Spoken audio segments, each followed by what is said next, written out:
Yeah, so to summarize, you can have three different opinions that are very different, and even more than that, of course. But the first one is to support the administration's original reason why we were supporting the Ukrainians, really to punish the Russians for invading, which is a perfectly legitimate reason to support the administration's position. And most people originally did support that position, but things have changed now that the Ukrainians have destroyed the Russian army, pushed them back to the original contested lands. Two, you can actually support the really the reason. I mean, the Secretary of State actually did come out and make statements to this point that this is most of the funds will be going to the military industrial complex in the United States and most probably our NATO allies on a secondary level.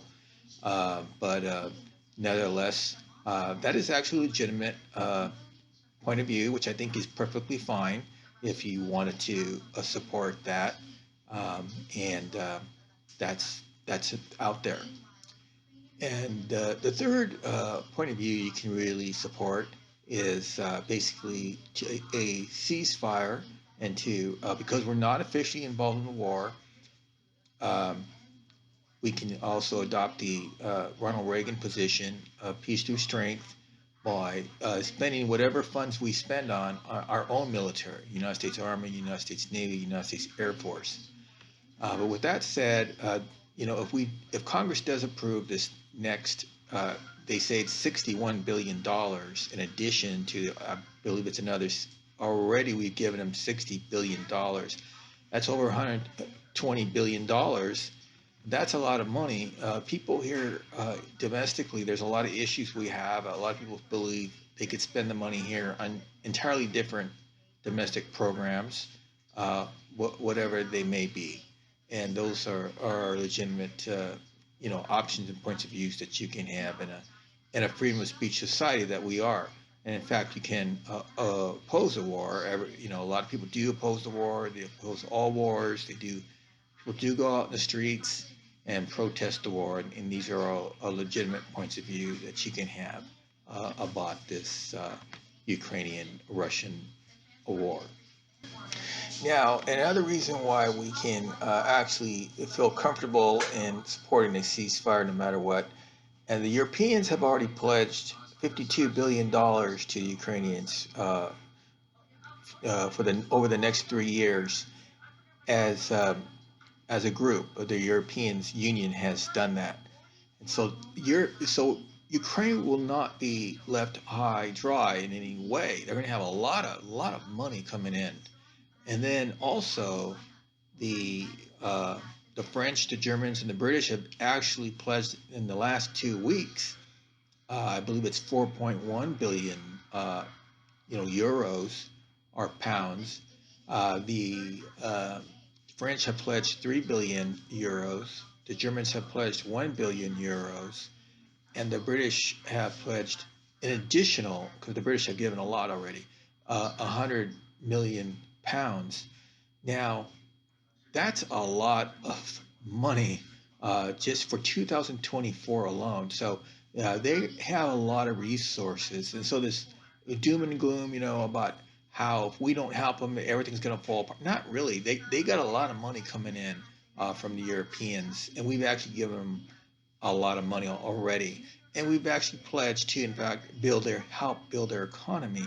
So I think the Ukrainians, I really do believe, I've seen some newscasters interviewing Ukrainians on European news shows and Japanese news programs. And I think, from what I see, Ukrainians would be absolutely fine with the ceasefire right now. And that's what we should be doing. We should be working diplomatically. If we're not involved officially, we don't have, we're not in the battles. We're not sending troops. So we should be doing the diplomacy thing, which is the pen is mightier than the sword. It's also quite surprising that the current Biden administration has taken the position that a negotiated ceasefire is out of the question with the Russians. And it's really not true at all. In fact, Ronald Reagan uh, had three major treaties with the Soviet Union or the Russians during his administration. He had a nuclear missile reduction treaty, he had a ballistic missile reduction treaty, he had a conventional arms in Europe uh, treaty reduction agreement, and the Soviet Union and the Russians stood by all of them. And so we know for a fact we can work with the Russians. We don't like it, we don't want to, but nevertheless, when it's in the Russians' interest and our interest, and Ronald Reagan's position was when people said you can't trust the Russians, he would say, well, we're going to trust and verify. And so, and he did it, and all those treaties were incredibly successful and advantageous to peace in our time during the Reagan administration.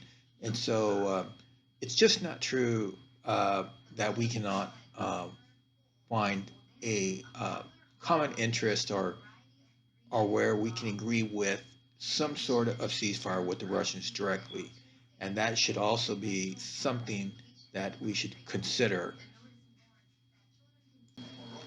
So, why we're not trying to negotiate a ceasefire with a country that has nuclear missiles and can expand, battles can expand, and virtually all the world wars expanded and from small battles into to large battles into what would become World War One and World War Two. I don't know, and nobody will know why this administration refuses to negotiate with the Russians on a ceasefire, and they suggest like it just can't be done, and it's just not true. The Reagan administration negotiated major treaties with the Russians. When it's in their interest, they will stand by it. When it's in our interest, we will stand by it, and it's going to be debated for a very long time why this administration just refuses to negotiate a ceasefire for a very long time.